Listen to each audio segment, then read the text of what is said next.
issues affecting the people. The economy.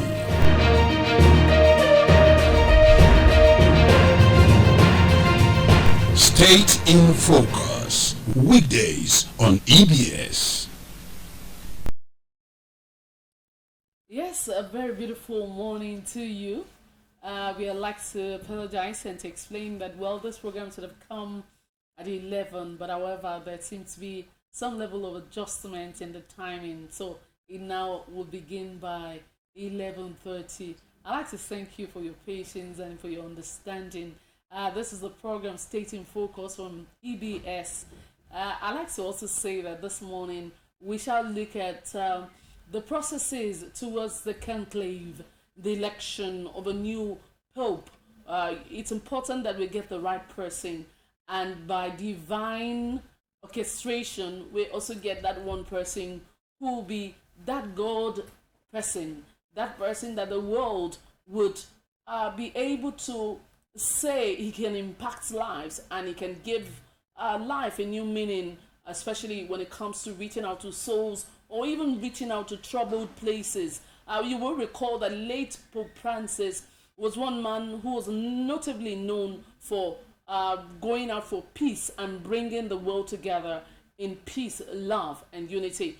Those were the virtues he stood for, and again, kindness was one of his bedrock. So I think all of these qualities are germane in looking out for one of the best. But the interesting part of this conversation is the fact that in the Catholic faith, there seems to be so much level of organization. There seems to be so much level of precedence. And in such a way, they are able to say, we did it for this, and then we can do this. And so they have it all planned out. And when there's also an alteration, for example, when a pope dies like this, there are also processes that to be gone through just to ensure that the right thing is done. So we look at all of the processes, which actually begins today, the 5th of May, as it were. So we look at all of that. And then there's a report, actually, I'd like you to listen to. When you've listened to that report, we'll be able to talk and expatiate more on the processes leading to the election of a new pope in the world. I am your anchor on the program. I am Oyemese Ode. I'd like to welcome you very warmly. And also joining us is a special guest. I want to say that indeed is an educationist for excellence, is also a fine gentleman of God, and also a public commentator. I'd like to welcome him very warmly to the program. Good morning. Good morning. Thank you. Yes. Happy to see you again. You didn't quite tell us your name. Okay. I'm Apostle Idele Kevin. Okay, Apostle Idele Kevin. Welcome to the show. Okay, let's just begin because of want of time. Today actually marks the beginning of the conclave, the processes to the election of a new pope, as it were. Well, why do you think it's important to go through this process? For other denominations, they will also have their process, but none is as tedious as this, and none is as cumbersome as this. Why do you think these processes are also being followed? Yes, actually, there's no doubt that to elect a pope is the holiest person in the world. It's number one. Supposedly. Number one holy person in the world. It's number one example of grace. It's called His Holiness, as it were. That's true. Number one example of how to organize things, how to bring structures to bear, how to allow system to work, how to allow things, how to allow God to come down into the affairs of men, and there are many things that we put to bear in order to get these things right. So, election of the Pope, all eyes are watching. The world, absolutely. And by grace, the Catholic faith, they have the modus operandi of electing a pope, and it has started now. Okay. On the 7th of May, maybe not be. There will be a new pope would have emerged. Okay, just before that 7th of May, it's important that we also know all of this, because Interestingly, I realized that the process leading to the new the election of a new pope, it's sort that it's not political and it's not also sentimental. It's not also one that you wish away or you say, well, this person is a favorite of the former pope or he was once mentioned, as it were. No, the criteria are listed, and it's interesting and amazing discovering these facts about the Catholic faith and how they're so organized. So I like the programs director to please allow us watch some of this visual, and then we'll come back to the studio to expatiate on these processes. The Pope is dead. The throne is vacant. The conclave begins now. We're about to choose the most famous man in the world. That's a work of fiction, starring Ralph Fiennes. In a matter of days, the actual conclave will commence. The papal conclave is a gathering of the highest-ranking members of the clergy, known as the College of Cardinals, entrusted with the election of a new pope. This ancient tradition is conducted in complete isolation and secrecy. The College of Cardinals comprises 252 members, but only those under the age of 80 are eligible to vote. Currently, there are 135 cardinals under this age bracket, referred to as cardinal electors. Of these, 108 were appointed by Pope Francis himself.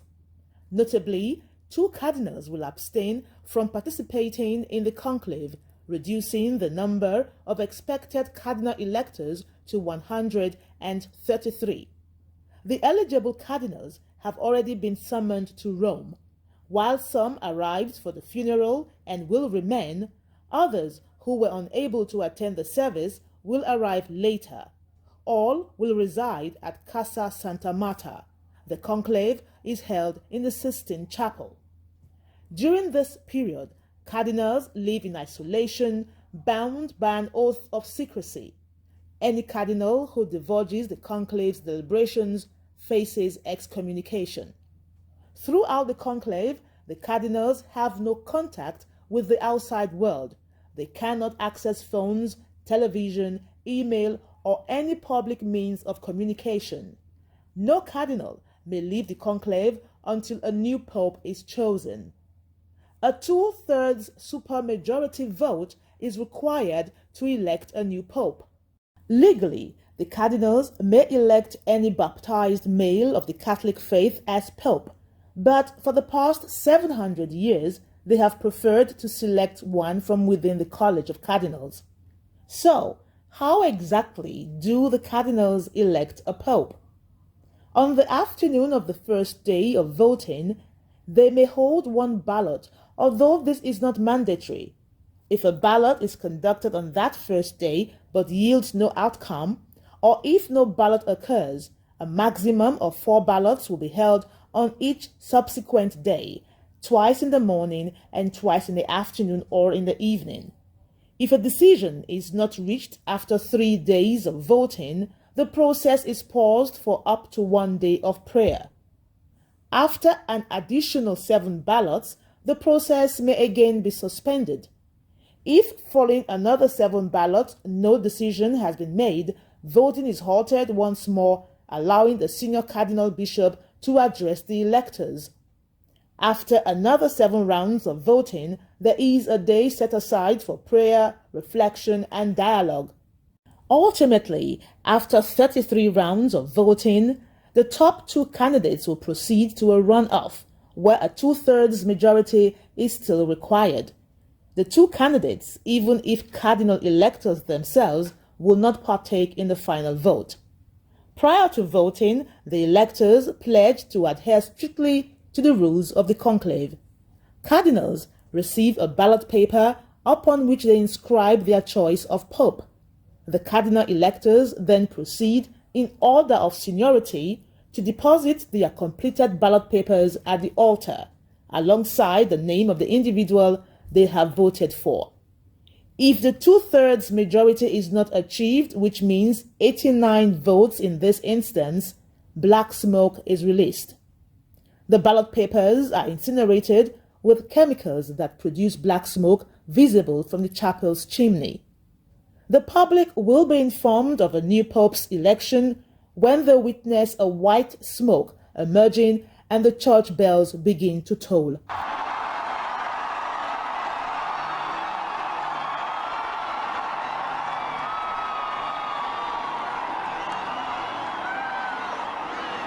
How long does it take to elect a pope?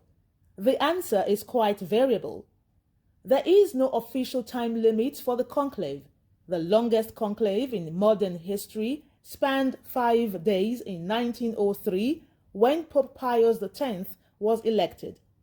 In both 2005 and 2013, the College of Cardinals took only 2 days to elect Pope Benedict XVI and Pope Francis respectively. During the conclave. Yes, indeed. A very detailed report there by my senior colleague, Ageti Tolofohai. Well done there. Such a beautiful report there on the processes, the rudiments that, one needs to go through in electing a new pope, which for me is the reason why they can't go wrong. So just looking at that report, what were the things that were running through your mind, and where were some of the things that you would say that other people can emulate? Other persons who are not in the Catholic faith, as it were. No doubt that the Catholic Church is the first church in the whole world. They have put certain structures on ground. They have put in certain traditions, certain dogmas, certain rules and regulations that they follow, because God used people.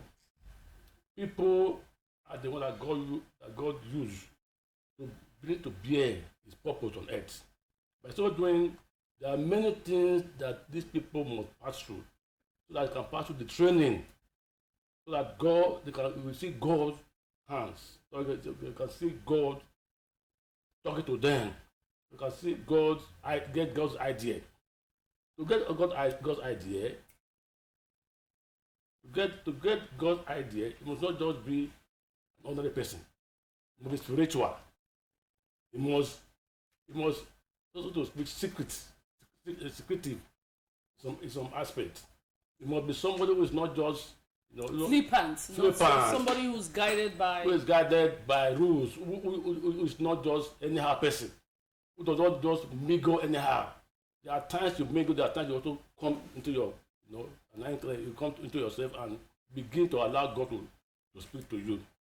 So in this election of Pope, these things will be put to bear. This secrecy, this coming together, this isolation, so to speak, this allowing God to speak. But God has a formula of speaking to people. You put these principles in place, then God can speak to you. And through that, the discipline, the rudiments, and of course, people that will be elected, somebody that will be elected as a pope will be somebody who is pious, somebody who is disciplined, somebody who is human being focused, somebody who loves who's humane, who is humble, somebody who loves people, somebody who is caring, somebody who believes that there's heaven, someone who believes that Christ is coming again, someone who believes that the word of God is true, someone who believes that the word of God has power. Okay, I just wanted to reconcile it with maybe some other faith. This is not to bring down any faith or ridicule any faith, but to say that for some denominations, they could be selected based on the bond that they share, the ethnic relationship, the religious sentiments, and all of that. But look at some of the things that were said in that report. It was said that in this process and in these days leading to the election of the new pope, it says that most of these cardinals are not allowed to even talk with family members. They are not allowed to have any other thing, but they are confined to that place. And then, the whole idea is to allow for consecration and concentration, as it were. So what do you think this would do, I mean, for the body of Christ, if other denominations consciously also imbibe some of these virtues, in electing a new leader, as it were? Okay. These principles, these traditions that are put in, will be played by the Catholic faith, I believe it has actually come to pass. It has actually stayed, because through the ages, this formula, this system has actually brought about a pope that is considered matured, considered faithful, considered responsible. Because when you put a structure in place, there are things that are designed to be meted, to be gotten from that system. And these are what I've just seen from the whole scenario. Okay, we also were told that there's a two-third supermajority on the events that they don't get it. There are also other things that they will do. So, again, what are some of the things that one will be saying to the new pope when he finally emerges, probably on the 7th or even more? We're told that sometime, how many years ago, when they were doing it, it expanded to a 1-week process. So there's no particular time, as it were. But on the event of a new pope, what are some of the things that we'll be expecting from a new pope, as it were? Yeah. What we should expect for a new pope, no doubt that to be a man of the people, as I've said before, to be a man that loves the masses, to be a man that is God's own, to be a man sent by God to bring a change to the world. For example, the late Pope Francis was a man of the masses. He was a man that loved to bring unity. The man that loved to bring cooperation among both the Catholic faith and the other faiths. It was not discriminatory. It was a man of the people. It was a man that had a large heart to accommodate both the non-Catholic people and the Catholic people. It was not discriminatory. It was a man of the people. It was a man that people love. It was a man that, when you see him, selfless man. When you see him, we see God. Not only because some people will preach God just from their mouth, but in their heart also. Even in their deeds. As I even said, that the man he was proud that to be poor is a good thing. You saw it as a virtue. So it's a virtue that you don't just have. It's only when you have billions that you say you are a man. It is lifestyle that must be your lifestyle. To be poor is not just maybe you don't have money. It's lifestyle. That man, though he said he's a poor man by what, but his lifestyle. He was poor in the spirit, volume. And you say, "Blessed are those that are poor in the spirit." Yes. So it's lifestyle. To me, that man lived a good life and he lived a good legacy. And we're looking forward to another better. For people who not just stay until you have trillions that you can spend, then you're not living. It's not money that matters, but your lifestyle, your intent, your impact on people. How is your impact? How you impact people? How you make people to be happy? How you make people to know that to live for Christ and to die is gain? How you impact people to make them to know that it's not until you go and. Okay, thank you so much. We've heard that. We'll move away from that just by way of rounding off to say that on the May 1st, Governor Monday Okpebholo actually, did well for civil servants in Edo State. He actually increased the salary from 70,000 minimum wage to 75,000 minimum wage, and has employed a number of teachers that were not employed during the last administration. And more so, as I speak now, there has been massive renovation of schools, not just the head, like we used to say before, the roof, when the previous government was there, but now renovation and then reconstruction of even new schools. What does that make you feel as a former principal, as it were, and what can you say to Governor Okpebholo on this giant stride?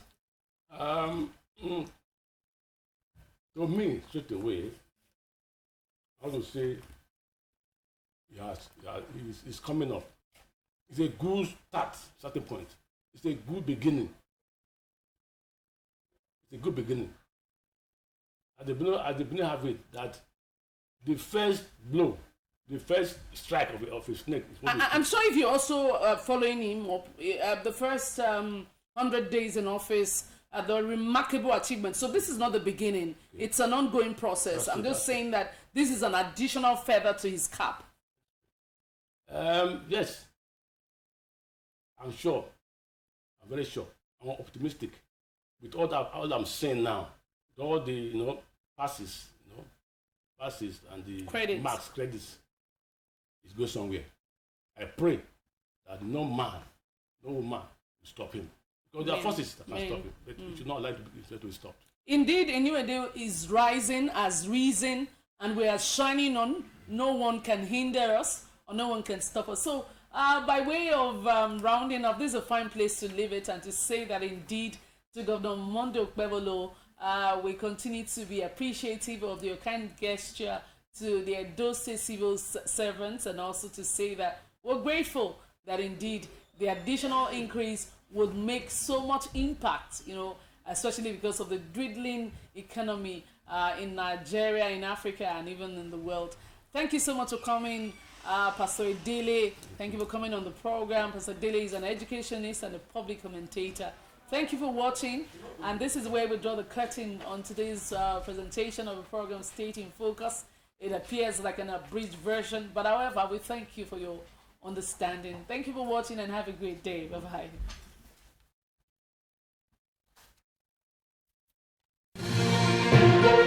Politics,